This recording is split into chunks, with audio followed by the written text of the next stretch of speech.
ఎవరు తెరవలేని తలుపులు నీ జీవితంలో. You just listen to me. నా మాట విను, అది చాలు. నేను చెప్పింది ఇచ్చే, అది చాలు అని అంటున్నాడు. God is expecting you to believe and stand on the word and the promise of God. ఆయన ఇచ్చిన వాగ్దానం పైన, మాట పైన నువ్వు నిలబడాలి అని దేవుడు ఆశపడుతున్నాడండి. ఒకవేళ నిజంగా వారు అడుగు పెట్టి ఉంటే దేవుడు చెప్పినట్టే, ఆ దేవుడు చెప్పాడు మేము వెళ్తున్నామని ఆ రోషముతో, ఆ వైరాగ్యంతో వెళ్ళుంటే, ఎన్నోసార్లు దేవుడు ఈ మనుషుల సహాయం లేకుండా దేవదూతను పంపించి ప్రతి ఒక్కరిని కూడా హతమార్చిన దేవుడు వీరి విషయంలో చేయలేడా?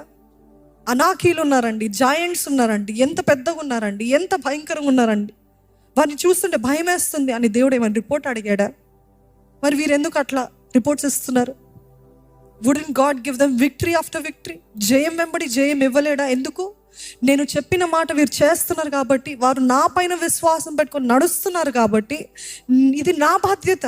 God will take responsibility if you do his word.